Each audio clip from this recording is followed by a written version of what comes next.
ఓ పక్కన అమెరికాను China ఆదించి products తగ్గించుకుందాం ఉంటుంది. కానీ ఎవరికీ సాధ్యం కాదు. ప్రపంచంలో అమెరికా తెలివిగా చేసింది ఏంటంటే, ఏ ఏ దేశాలు బద్ధకిష్ట దేశాలు, వాళ్ళ దేశంలో ఎంటర్‌టైన్‌మెంట్ మీద ఇష్టపడుతుంటారు. అది కౌంటేసింది. వాళ్ళందరినీ కూడా మీ దేశంలో రూ. 100తో తయారయ్యేది మా దేశంలో రూ. 50తో తయారయ్యిద్ది రండంది. వీళ్ళందరూ అక్కడికెళ్ళి పెట్టుబడులు పెట్టారు. Chief labour, chief issue. అది అక్కడ చైనాకి ఉద్యోగ, ఉపాధి అవకాశాలు, ఆర్థిక స్తోమత కల్పించి ఇవాళ ప్రపంచంలో 2వ స్థానంకి వచ్చింది. అక్కడ ఎప్పుడూ ఒకడే పాలకుడు ఉంటాడు కాబట్టి, అంటే ఒకటే కమ్యూనిస్ట్ పార్టీనే పాలన ఉంటుంది కాబట్టి అది సాధ్యమైంది. మన దేశంలో అయితే ప్రభుత్వాలు మారినప్పుడు విధానాలు మారుతాయి. చైనాలో విధానాలు అయితే ఫైనల్గా అదే. వాస్తవంగా ఒకప్పుడు కమ్యూనిస్ట్ విధానం అది తీసేసి పెట్టుబడిదారీ విధానాన్ని ప్రోత్సహించే క్రమంలో వేసిన అడుగు ఈ రోజు వరకు అదే కొనసాగిస్తూ ఉండటం వలన దానివలన వచ్చే లబ్ధిని పార్టీకి కాకుండా వ్యక్తులుగా సంపాదించుకున్నారు ఆయా పార్టీల నేతలు.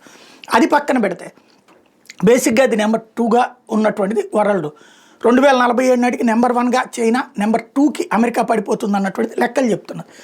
దానికి అనుగుణంగానే ఇప్పుడు అమెరికా మొన్నటిదాకా పెట్టిన ఆంక్షల్ని పక్కన పెట్టి ఇప్పుడు ఏదైతే చైనీస్ మెటీరియల్ మళ్ళీ తీసుకుంటుంది అన్నటువంటి సందర్భంలో అమెరికాలో తయారయ్యే బ్యాటరీలకు ప్రపంచవ్యాప్తంగా ఉన్నటువంటి డిమాండ్ బాగానే ఉంది, కానీ రేట్ ఎక్కువగా ఉండటంతో చైనీస్ బ్యాటరీలను ఎక్కువ కొంటున్నారు.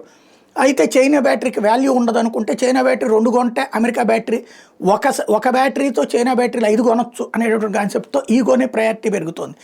దాంతో చైనా బ్యాటరీలు అమెరికాలో వాడాలని 93.5% టారిఫ్, అంటే రూ. 100 బ్యాటరీ 193.5 పెట్టి కొనేటటువంటి పరిస్థితిని సృష్టించాడు ట్రంప్.